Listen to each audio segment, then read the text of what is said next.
Bien.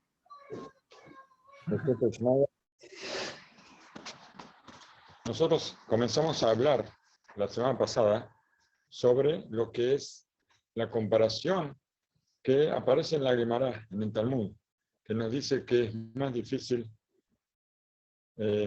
formar las parejas que la partición del mar. Y vimos algo muy particular, que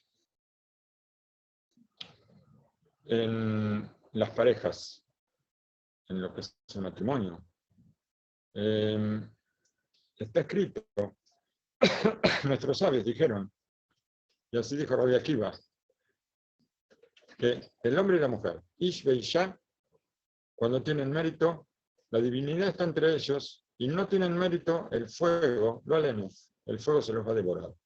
Y nos trajo Rashi la explicación de que las palabras de la divinidad están dentro de la palabra hombre y mujer, y que si sacamos la divinidad, tenemos la palabra fuego, tanto en la palabra hombre como en la palabra mujer. Lo que nos viene a decir que no hay un punto intermedio. O Hashem va a estar con nosotros, o el fuego va a estar con nosotros. De acuerdo a esto, nosotros podemos entender las palabras de nuestros sabios, que compararon la dificultad de la vida matrimonial con la partición del mar. ¿Por qué? Porque en el momento de la partición del mar no había un punto intermedio. O bien o mal. Y todo esto nosotros vemos que nos va a traer la base de todo nuestro estudio. Cuando fue la partición del mar, había dos condiciones contrapuestas. En ese momento aparecía una cualidad de piedad muy grande de Hashem con el pueblo de Israel. Nosotros, no solamente que ellos estaban cruzando el mar, sino que sabemos que había ventanas en los 12 senderos por el cual iba cada tribu, para que cada tribu pueda ver a las otras y saber que todos estaban a salvo, no solamente ellos, no solamente esta tribu, sino que veían todos los senderos. ¿Por qué? Porque las paredes eran de hielo, eran transparentes, a pesar de que sean transparentes había ventanas. Cuando un chico quería comer algo, crecían del hielo, salían manzanas y salía agua pura para tomar. A pesar de que el mar es salado, ellos tomaban agua dulce. O sea, todo era una muestra de piedad.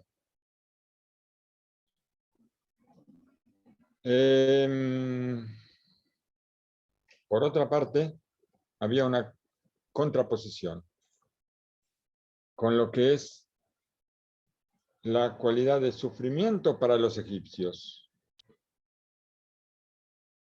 Y todo el que estuvo presente en esta situación veía que había dos posibilidades: o ahogarse los egipcios en el mar, o cantar el canto que después cantaron los hijos de Israel. El milagro del cruce del mar se caracteriza como una pandemia y la curación. El tema del momento, pandemia, ¿no es cierto? Por un lado, la cualidad de la justicia golpea a los egipcios. Como está escrito, el caballo y el jinete se ahogaron en el agua, en el mar.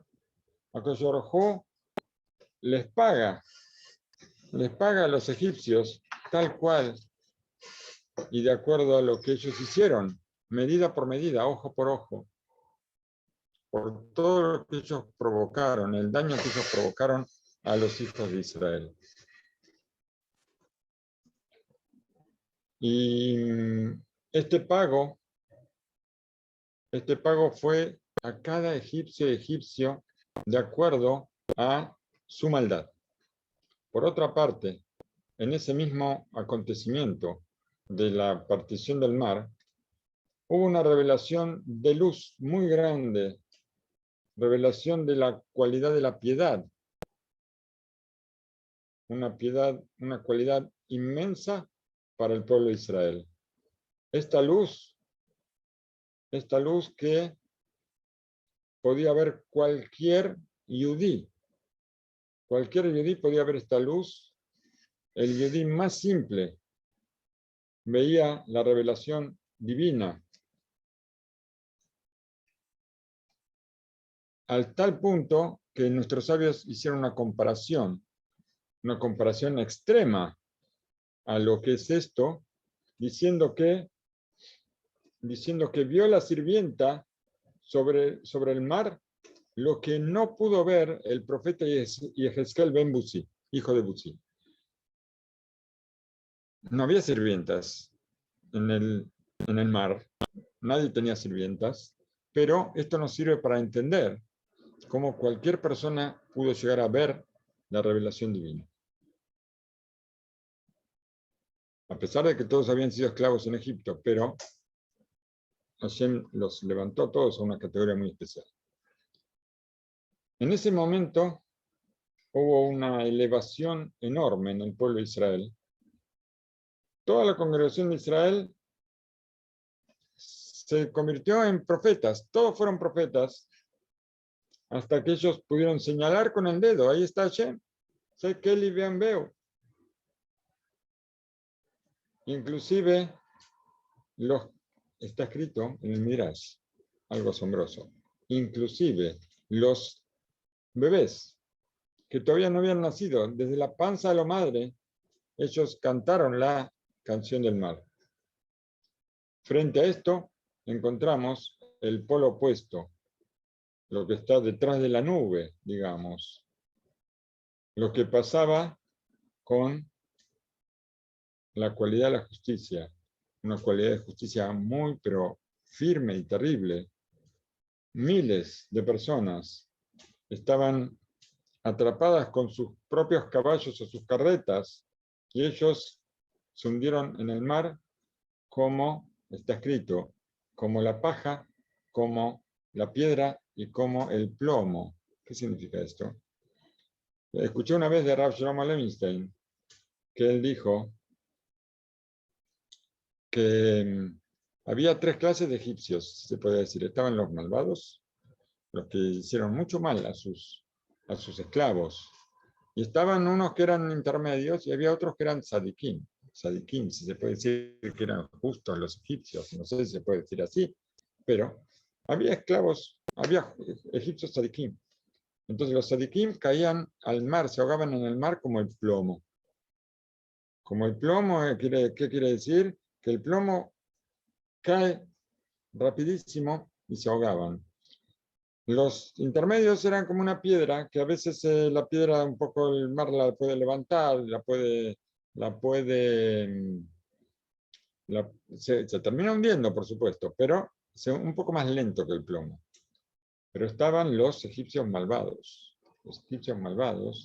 como la paja. Hashem los metía al fondo y el egipcio estaba que quería respirar y se estaba ahogando y de repente salía como la paja flota. Entonces salía arriba, respiraba un poco y otra vez abajo. Así, de esa manera, los malvados recibieron la cualidad de la justicia. En la piedra es, si no recuerdo bien, o si no recuerdo mal, es como en la lavadora de ropa, que lo revuelve un poco. El mismo agua los va revolviendo. Pero estos eran los intermedios. Bueno, aparentemente, durante todo el transcurso de la historia, no hubo un milagro tan grande. Perdón la interrupción. No. ¿Cómo? Perdón la interrupción. O sea que cada uno murió, o por ejemplo, los que eran aparentemente buenos, por decirlo así, murieron más rápido. O sea, no tuvieron mayor sufrimiento, los otros un sufrimiento intermedio y los otros tuvieron un sufrimiento alargado. Todo cualidad por cualidad, cualidad por cualidad. Okay. Seguimos. Seguimos. Durante todo el transcurso de la historia, no hubo un milagro tan fuerte como este. En este momento, los enemigos de Israel fueron castigados y murieron, y hubo una resignación total por parte de ellos. En cambio, para Israel, Hashem se reveló con una revelación tremenda. Podemos establecer con esto que todo esto se compara como la vida matrimonial. En la vida matrimonial también tenemos estos extremos. ¿Qué significa? O que un yudí se ahoga en el mar, es decir, que él se cae en estas aguas, de una persona que cae en las aguas de los deseos de la vida, o que él va a tener un mérito de la revelación divina. Cuando una persona vive con su pareja, con amor, hermandad, paz y compañerismo, como decimos en el Sheva Berajot y también en la Jupá, según la voluntad de la Torá, esta persona, esta pareja, se hace merecedora de la revelación de la divinidad, como dijeron nuestros sabios, que vio la sirvienta en el mar lo que no vio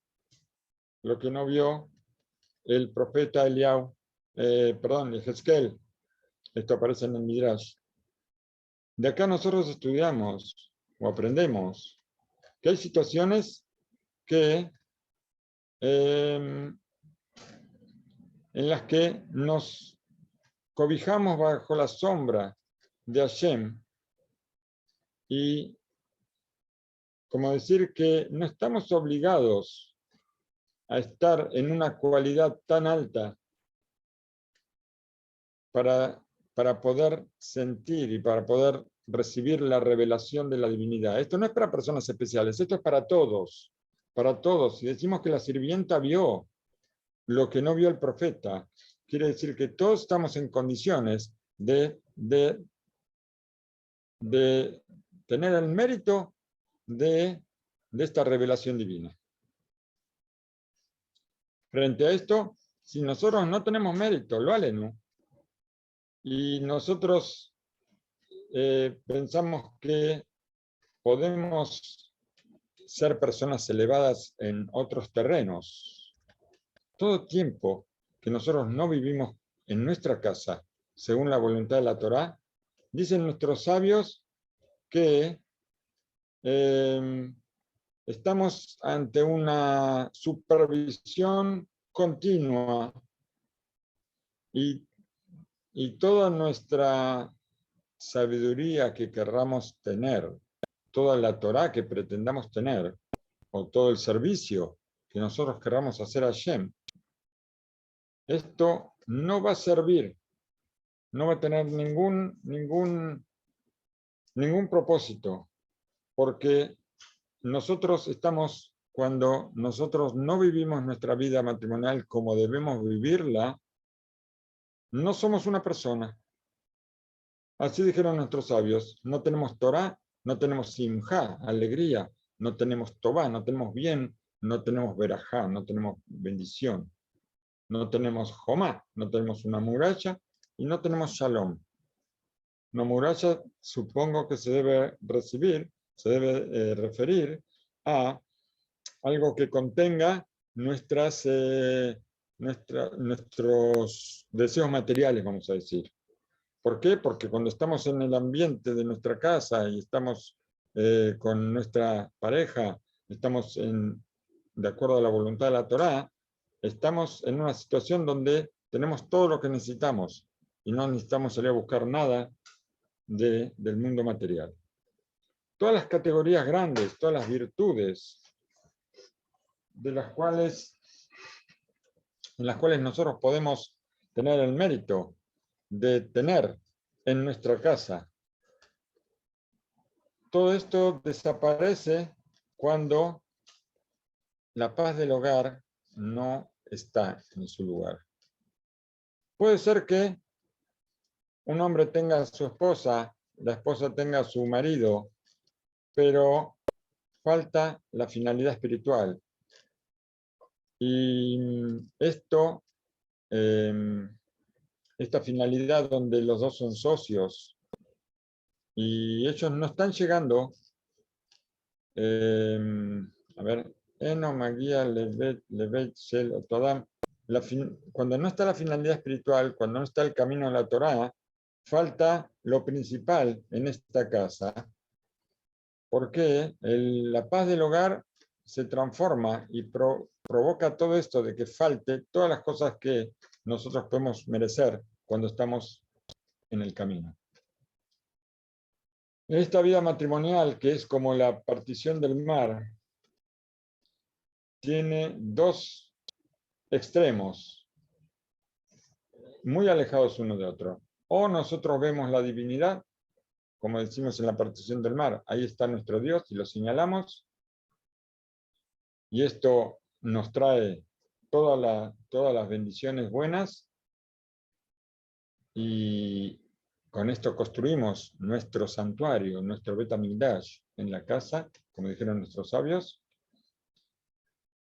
Les construimos a Hashem un pequeño cuarto donde Él va a habitar con nosotros dentro de nuestra casa, o nos ahogamos en el mar, estamos abriendo nuestra casa para que entre el agua por todas partes y como si fuera un diluvio que inunda todo el mar.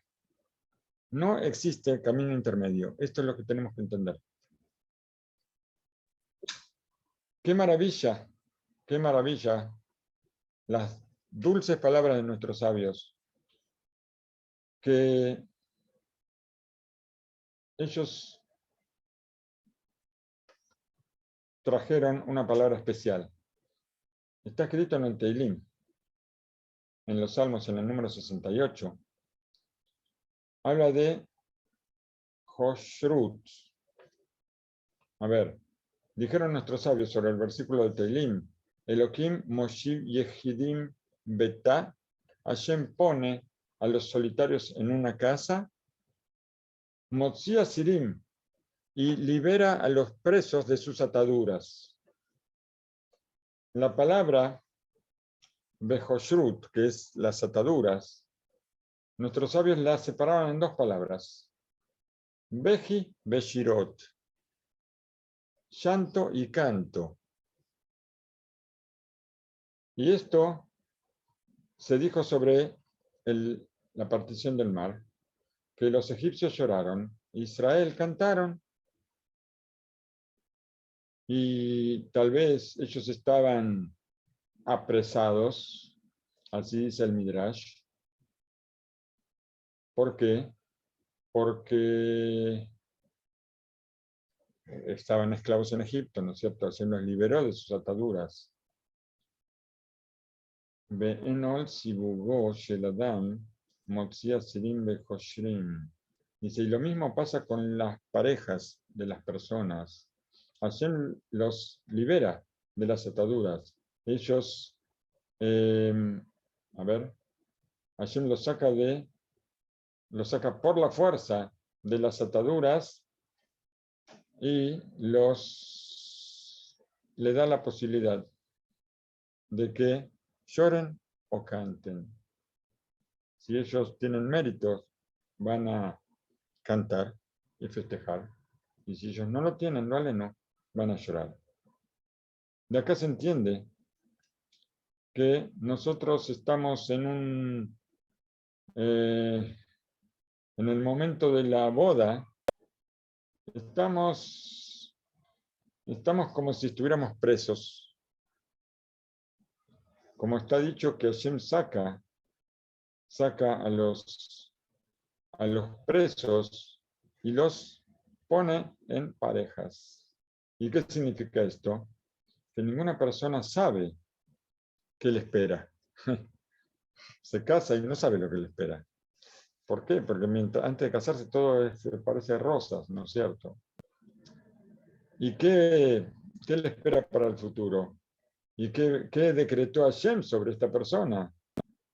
¿Acaso él está obligado a vivir una, ¿acaso su vida va a ser una vida de canto o lo contrario, lo aleno, una vida de llanto?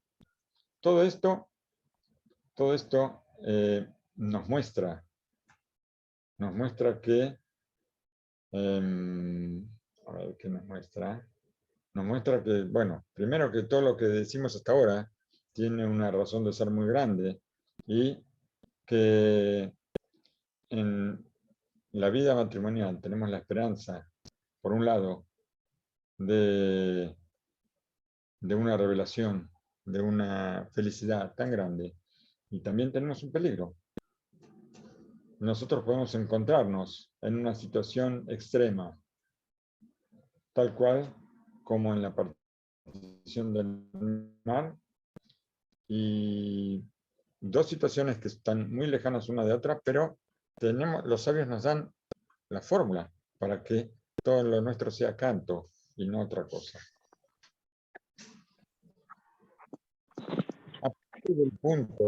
Aparte del punto extremo que aparece en la partición del mar, o sea, es una relación que hay entre la partición del mar y la formación de parejas entre las personas, hay un punto y otro punto que también va a tener una profundidad muy especial.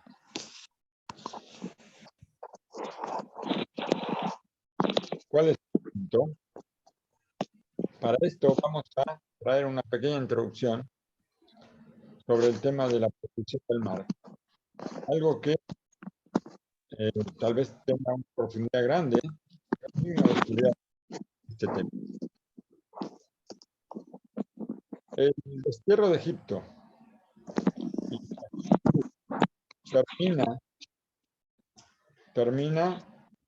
esta noche donde el faraón y todos sus siervos expulsan a los hijos de Israel de su tierra. En ese día salieron los hijos de Israel con mano fuerte, con señales, con maravillas, con la revelación de Hashem sobre Egipto.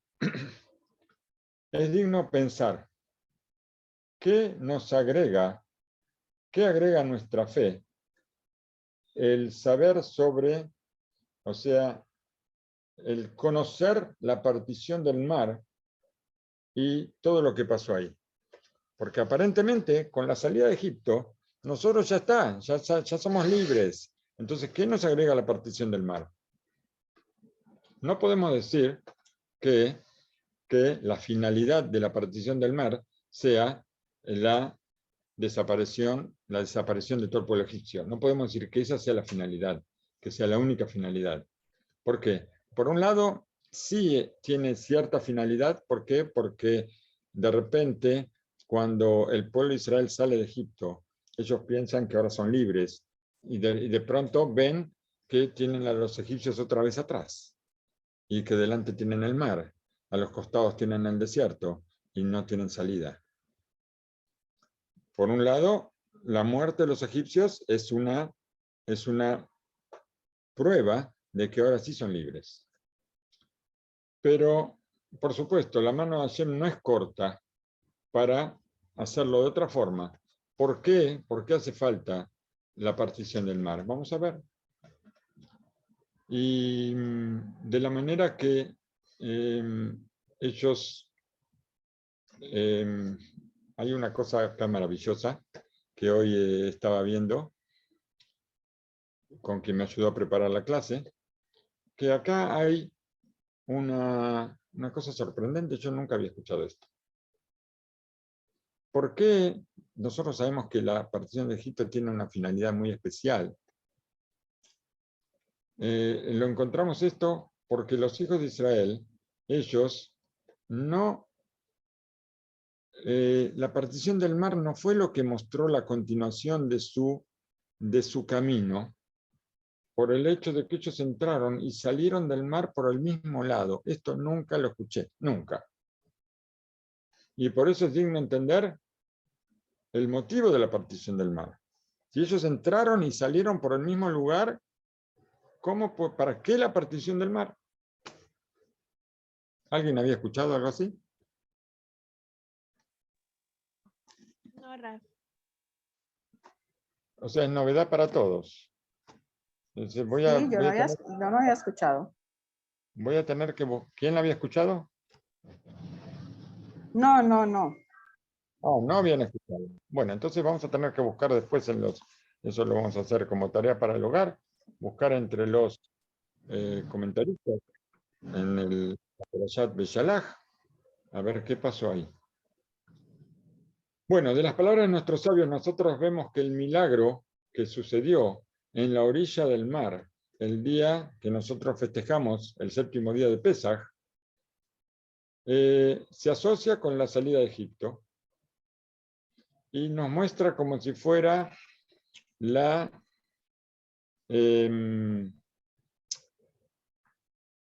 completar todo lo que nosotros vemos en la noche del Seder de Egipto, en la noche del Seder de la salida de Egipto, el Seder de Pesaj. Y con las dos cosas juntas se completa la salida verdadera hacia la libertad, hacia una libertad eterna. Y vamos a explicarlo. Las 10 plagas que trajo Hashem a Egipto, hasta la salida de Egipto, con seguridad, cada una tiene una profundidad especial, pero juntas nos dan la posibilidad de explicar que simplemente HaKadosh Baruj Hu quiere mostrar a todo el mundo su gobierno sobre el sistema de la naturaleza. La finalidad no es solamente hacia los egipcios, sino también para sacar al pueblo elegido de la... ¿cómo llamamos esta palabra? Hashem quiere sacar al pueblo de Israel de la egiptología. ¿Por qué? Porque el pueblo de Israel, estando tantos años en Egipto, vamos a pensar que todos los que salieron de Egipto, ellos nacieron en Egipto como esclavos. Nacieron como esclavos, hijos de esclavos, nietos de esclavos. No sabían lo que era servir a Hashem, no sabían lo que era... Nadie lo sabía. Entonces, espiritualizado. Y Hashem quería sacar, de cada individuo quería sacar esa enfermedad llamada, no sé cómo llamarla, egiptada, no sé. Todos estaban egiptotizados y había que sacarla, esa cosa había que sacarla adentro, que se les ha pegado en todos esos años de esclavitud. A ver, por favor, los micrófonos no tengo cómo sacarlos. HaKadosh Baruj Hu golpea a los egipcios con 10 plagas. Y plagas que estas plagas vienen frente a los 10 dichos con los que se creó el mundo. Y de esta forma anula la idea egipcia, esa idea torcida que existía hasta ese momento en la tierra de Egipto. Los hijos de Israel, ellos mismos, adquieren con esto la fe en Hashem. Ahora, después de las plagas, se revela un mundo nuevo, un mundo donde la naturaleza es solamente como una vestimenta que cubre un comportamiento interno que transforma al pueblo de Israel en servidores de Hashem. Todo el camino, toda esta conducción de Hashem se hace en forma un poco oculta. ¿Por qué? Porque las plagas se visten un poco de naturaleza, al punto que los egipcios, ellos llegan a explicar las plagas como que es algo que pasó. Hashem trae, por ejemplo, Hashem trae un viento muy fuerte para traer las langostas. Y entonces, como que el viento trajo la langosta y después el viento se la llevó. Pero eso está como ocultando el milagro. Pero por supuesto que todo es milagroso. Y esto se hizo solamente para los Yudim. Además, la finalidad de o sea, de todo el tema de la salida de Egipto es, ¿cuál es? ¿Cuál es la finalidad de la salida de Egipto? Demostrar la soberanía de Hashem. Que él... guardar Torah. La finalidad de la salida de Egipto es la creación del pueblo que va a recibir la Torá. La demostración del gobierno de Hashem es cada plaga en particular. Hay 3 grupos de plagas que leemos en la Agadá. Una es demostrar que Hashem es todopoderoso, otra es que gobierna y otra es que no hay nadie como él. No recuerdo exactamente si es así, pero lo leemos en la Agadá de Pesaj cada año. Pero la finalidad de la salida es Vyotiahá etam amitzrim, para sacarlos del pueblo egipcio, para que sirvan a vuestro Dios sobre este monte, o sea, en el monte Sinai. Lo que resulta asombroso es que no todos los hijos de Israel querían salir de Egipto, querían salir de esa enfermedad, de esa epidemia que tenían, que estaban egipciotizados. Vamos a traer lenguajes nuevos acá. Porque había millones de personas entre los hijos de Israel que preferían quedarse en Egipto. Increíble.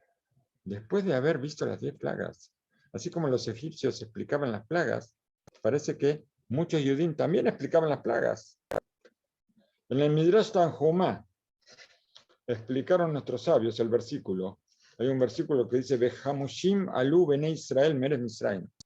Behamushim, la traducción es armados, que ellos salieron armados, con armas de guerra, subieron los hijos de Israel de la tierra de Egipto. Pero nuestros sabios explican esto en forma diferente. Lo explican diciendo que de Egipto salió solamente la 5ª parte de los hijos de Israel. ¿Por qué? Porque la palabra Hamushim, aparte de estar armados, significa Hamesh, 5. Y esto nos indica que de cada 5 Yudim salió 1. Los otros 4, como ya sabemos, las otras 4 partes de Israel murieron en la plaga de la oscuridad. ¿Para qué murieron en esa plaga? Para que no se vea, que nadie vea que Hashem tuvo que matar el 80% de su pueblo. ¿Por qué? Porque ellos no creían en él. Y esto es como una profanación del nombre de Hashem. ¿Cómo puede ser que los mismos judíos, ellos, no quieran salir de Egipto? Por eso Hashem los mató en la plaga de la oscuridad. Que nadie vea que todos ellos murieron. Y ellos no murieron simplemente porque eran personas malvadas. ¿Por qué? Porque esta no es una causa suficiente para matarlos. Las personas malvadas pueden hacer teshuvá, pueden arrepentirse. Y nosotros también vemos que en la salida de Egipto hubo, con todo el pueblo de Israel, una cualidad de piedad muy grande, porque Hashem salteó en la plaga de los primogénitos, salteó las casas de los Yudim, a pesar de que la situación espiritual de ellos no era de la mejor. Porque vinieron los ángeles en la partición del mar y preguntaron: ¿por qué a estos los salvas y por qué a estos no los salvas? O tal vez en la plaga de los primogénitos. No. A ver. Alalu, Bealalu, Obde, Avodat Zarah Em. Yo no sé exactamente dónde está este Midrash, si está en la salida de Egipto, cuando Hashem elige de matar a los primogénitos de Egipto y salvar a los primogénitos de Israel, o en la partición del mar, cuando a estos los salvas y a estos los ahogas. ¿Por qué? Porque los ángeles vinieron con una queja a Hashem, y dijeron, Alalu bealalu Obde Avodat Zarah Em. Tanto esto como esto son idólatras. ¿Por qué? Porque los Yudim en Egipto eran idólatras. Entonces los ángeles preguntan, ¿por qué estos los salvas y estos los matas? Si los dos son idólatras. Entonces, ¿cuál es? Fijémonos la piedad grande que Hashem tuvo con el pueblo de Israel, pero ¿por qué? Y también preguntamos por qué Hashem tuvo que matar 4 de cada 5. Hay que entender por qué solamente la quinta parte de Israel tuvo el mérito de salir de Egipto y las otras 4 partes no. No fue por una cuestión de maldad, no fue por una cuestión de idolatría. ¿Por qué no tuvieron mérito de salir todos los Yudim? ¿Alguien sabe por qué? Si no es porque fueron malvados, ¿por qué fue? Porque ya dijimos, el hecho de ser malvados no alcanzaba para matarlos. Había otro motivo. ¿Alguien sabe cuál es? Saben, pero no lo quieren decir. ¿Cómo es la cosa? Están pensando. Shlomo está pensando. A los demás no los veo si están pensando o si Que están ellos despiertos. pues no querían salir porque estaban acostumbrados a vivir ahí. Muy bien, señorita Sara, pero muy bien la respuesta. Una respuesta excelente. Alguien te sopló, me parece. Bueno, seguramente fue Hashem. Bien. Nos dice así el Rab Asriel Tauber, Sejes Librajá. La respuesta es que las personas que murieron en la plaga de la oscuridad eran las personas que no querían salir de Egipto. Y no,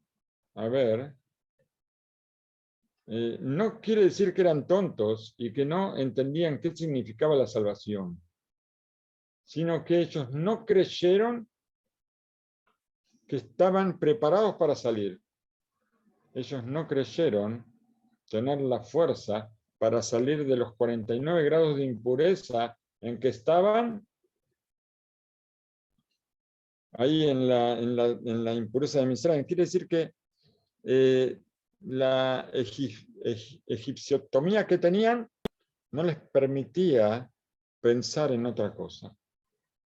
Tal vez esta fue la queja de Moshe Rabenu con Akadosh Baruj Hu, cuando mucho antes dijo, cuando Hashem le dijo que él tenía que sacar a Egipto, tenía que sacar a Israel de Egipto, Moshe le dijo, ellos no me van a creer, no van a escuchar mi voz, que van a decir que yo no lo vi a Hashem, que Hashem no vino a hablarme a mí.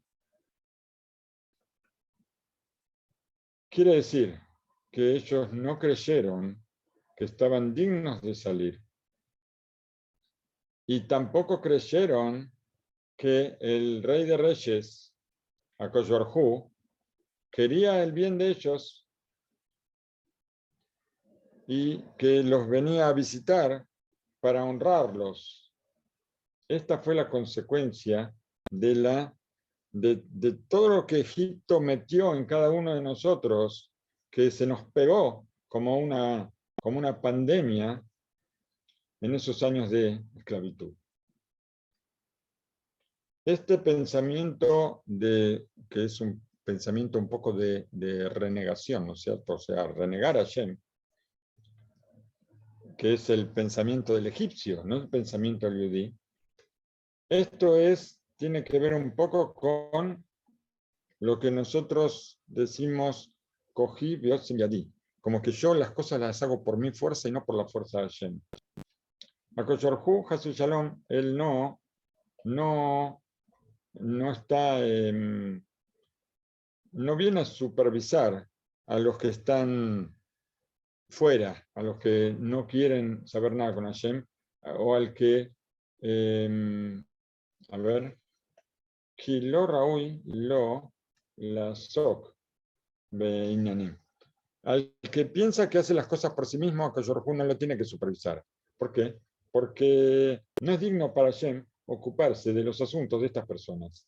Para estas personas que piensan que las cosas las hacen ellos, Hashem uasabe taolam beotiro to beyado. Ellos que piensan que Hashem creó el mundo, Hashem lo abandonó y los dejó a ellos, lo dejó en manos de las personas, lo dejó en manos de las estrellas, lo dejó en manos de la suerte, y ellos no reciben la influencia, no reciben el éxito, no reciben la bendición para servir a Hashem. Por este motivo, los egipcios, ellos usaban la hechicería, la brujería, y por eso y ellos servían a la idolatría, servían a un cordero, que era para ellos uno de sus dioses, y o sea, el cordero era el principal, ¿no es cierto? Era, de todos los dioses que ellos tenían, era el principal. El deseo, la misión del egipcio, ¿cuál era? O la finalidad de él, no depender de Hashem. Esta era la finalidad. ¿Por qué? Hashem, que conduce a las personas de acuerdo a sus acciones, y cada uno va a saber para bien o para mejor o para mal. Si nosotros Inratzu asma'ut kede sheyachlu lasot bechol haolam al ruham. Si ellos querían una independencia para poder hacer todo lo que se les ocurriera y para ocuparse ellos mismos de sus necesidades con la fuerza de sus manos. Y por eso se ocupaban de las brujerías y de todas las cosas. Por eso a Kadosh Baruj Hu no se mete en esas cosas, no les interesa. No le interesa ocuparse de estos, y porque ellos piensan que la naturaleza es la que funciona y que ellos pueden vivir de acuerdo a la naturaleza. De acuerdo a este camino tan equivocado, inclusive las lluvias, sabemos que en Egipto no llueve, en todo el año no llueve. Las lluvias que son un regalo del cielo, ellos no las necesitaban. Porque el río Nilo, otro de sus dioses, él subía todas las noches o todas las mañanas y regaba los campos, como está escrito en la Torá. Ki ares asher ata ba shama lerishta lo que eres Misraim. En el Sefer de Barim, nosotros, la Torá nos dice que la tierra que nosotros vamos a heredar no es como la tierra de Egipto, de la que salimos, donde el campo florecía, el campo daba su producción con los pies que se te mojaban, porque señalando que el río subía. Y de acuerdo a el error de los egipcios, ellos sostenían que ellos no estaban necesitados del favor de Hashem. ¿Por qué? Porque ellos tenían todo lo bueno y ellos vivían de acuerdo a sus propias fuerzas. En sus corazones y en las almas de los hijos de Israel,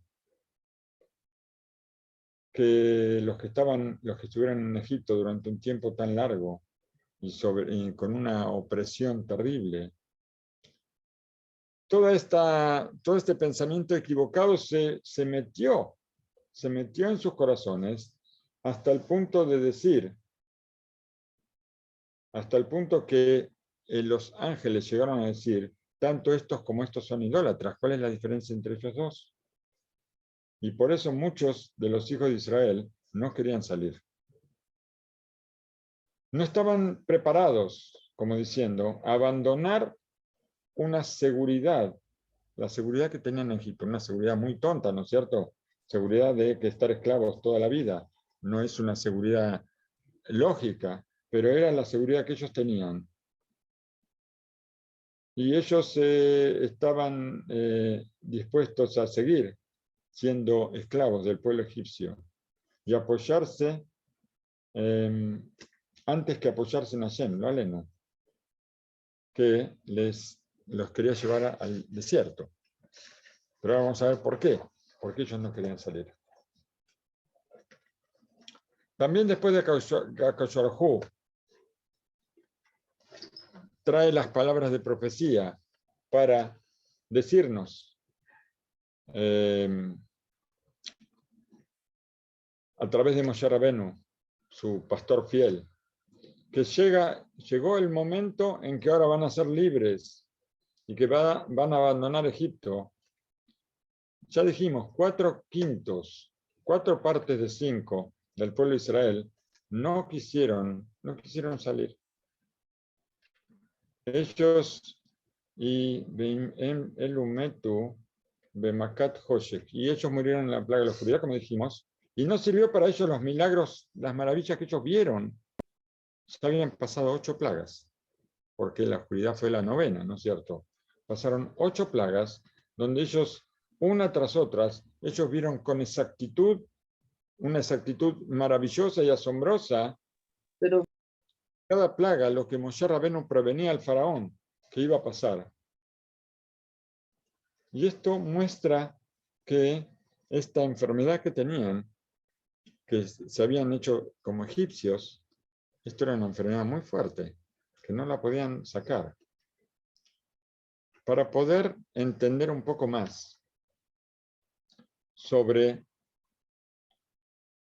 tal vez esta característica y esta realidad que nosotros vemos, nos dice Rav Tauber que nos va a contar algo de lo que pasó, que vivió, él mismo vivió, en una oportunidad contamos lo que vivió su familia en el Holocausto y en qué forma milagrosa se salvó toda la familia. Pero vamos a contar, él va a contar lo que pasó en general, sobre todo el pueblo de Israel y en especial, en particular con su familia, en esto que pasó, este Jurbán, esta destrucción que hubo en Europa. No va a contar en detalles, eso ya lo habíamos contado en otra oportunidad, no va a contar en detalles, pero hay un punto muy especial que nos va a hacer entender un poco por qué estas 4 partes del pueblo de Israel no querían salir de Egipto. Después del Holocausto, cuenta el Rab que habló mucho con su mamá sobre esa época de tanto sufrimiento. En una de las charlas, nosotros hicimos una especie de juicio. La situación de quién fue más difícil en esos años. ¿Por qué? La madre había quedado presa en un campo de exterminio, un campo de trabajo. Como todos los que estuvieron ahí, ellos pasaron unos sufrimientos terribles.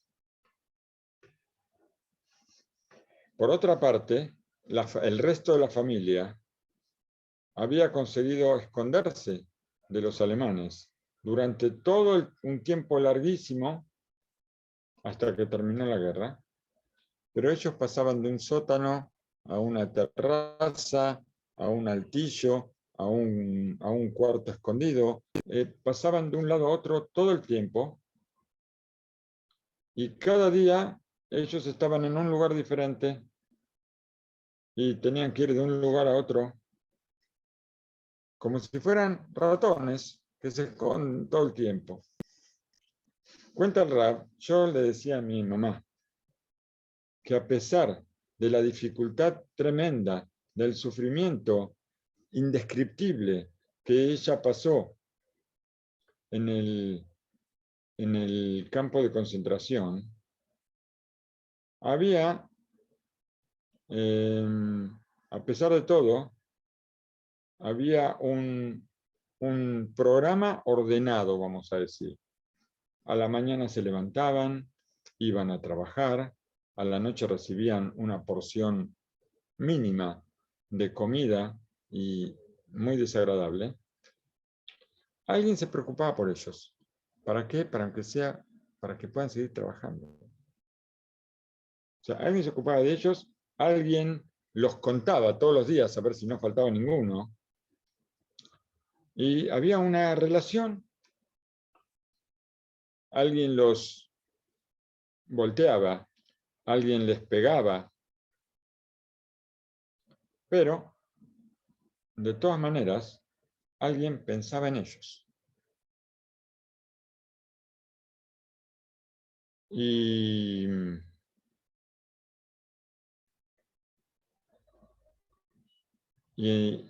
Betojeji Amak, a ver qué dice aquí. O sea, lo que tuvieron que soportar, esto que no podemos describir, todos estos sufrimientos, también dentro de todo eso había como un orden que transformaba ese infierno sobre la tierra, en un sistema de vida terrible, pero era un sistema de vida. Ellos, de alguna manera, tenían un orden, como dijimos, levantarse, ir a trabajar, comer algo, ir a dormir un poco, entre golpes y entre sufrimientos y entre cosas. En cambio, dice el Rab, nosotros vivíamos en un mundo convulsionado, como en una confusión. No sabíamos nosotros, no teníamos idea de qué iba a pasar en 2 minutos más. Tal vez tenemos que salir corriendo a otra cueva, a otro escondite. No sabíamos a dónde ir a la mañana y dónde íbamos a dormir en la noche. No sabíamos qué íbamos a comer, dónde íbamos a comer, cómo íbamos a sostenernos. Nadie se preocupaba por nadie, porque si alguien nos veía era para atraparnos y matarnos, nada más. Entonces, podíamos ver que ninguna persona ni siquiera nos escupía en la cara, nadie nos pegaba, nada, no había ninguna relación con nadie y no teníamos en quién apoyarnos y dónde apoyarnos siquiera. Y todo esto era una sensación terrible de abandono, de no saber a quién recurrir. Y la duda estaba siempre. Como dice el versículo, Baerek tomar mi iten boker, como está escrito en la instrucción del Bet HaMikdash, en la Megilat Eja, a la noche, ¿qué nos va a pasar en la mañana? De acuerdo a todo esto, nosotros podemos explicar lo que vivieron los hijos de Israel en Egipto. Tal vez en Egipto ellos estaban oprimidos, los golpeaban, arrojaban a sus hijos al mar, al río. Pero con todo eso, al fin y al cabo, alguien en quien apoyarse, alguien los contaba, alguien se preocupaba por ellos, en lo más mínimo, pero algo. Había alguien que les repartía comida, como dijeron cuando estaban en el desierto, extrañamos las sandías y los zapallitos y los peces que comíamos en Egipto y las cebollas, pero no sé qué comían. Tenían el pan de la pobreza, la matzá, porque está escrito que durante toda la esclavitud ellos comieron matzá, porque por supuesto nadie les iba a dar tiempo a que la panadería del pan suba y se eleve. Tenían pan, no tenían la fuerza para separarse de una realidad, aunque sea tan oprimida, y salir a un desierto donde no había ningún programa, donde nadie sabía qué iba a pasar mañana y dónde iban a mantenerse y dónde iban a dormir. No sabían absolutamente nada. Tal vez 4 partes del pueblo de Israel, 4 de 5, ellos no estaban dispuestos a enfrentar una situación donde no había, faltaba la luz que les diga qué iba a pasar, cómo relacionarse con el futuro. Solamente unos pocos, ellos estaban dispuestos a abandonar ese Egipto que estaba dentro de cada uno, dejarlo y apoyarse y confiar solamente en Hashem. Vamos a imaginar otro ejemplo que nos va a mostrar lo que estamos viendo. Un yudí está paseando está haciendo montañismo, vamos a decir, está caminando por las montañas, está yendo por aquí, de pronto se tropieza y cae en un acantilado muy alto y muy profundo, muy escarpado, y de acuerdo a la naturaleza, de acuerdo a lo que se ve ahí, él no va a llegar ni a la mitad de la montaña y el cuerpo va a quedar despedazado. Pero en el último instante, cuando se tropieza y cae, con sus manos se agarra de una planta que había crecido ahí en la piedra, y así se sostiene y está colgando entre el cielo y la tierra, y se tiene que agarrar muy fuerte, porque si se suelta, terminó todo. Y está esperando la ayuda, está esperando una ayuda, que alguien le venga a ayudar. Toda su vida pasa en ese momento por su mente. Y él está preparándose para el último momento, cuando ya no tengamos fuerza. Y está arrepintiéndose de todas las cosas que no hizo bien. Llorando. Y pidiéndole a Hashem Baraj que le mande una ayuda en este momento tan tremendo. De pronto escucha la voz del cielo. Un bat kol, la voz del cielo, que le dice: escuché tu voz, escuché tu sufrimiento. Yo te voy a mandar mi mano para salvarte. Suelta la planta y yo te voy a recoger. Así, esa voz se escucha.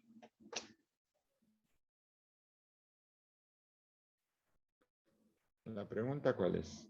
¿Quién puede pasar esta prueba tan difícil?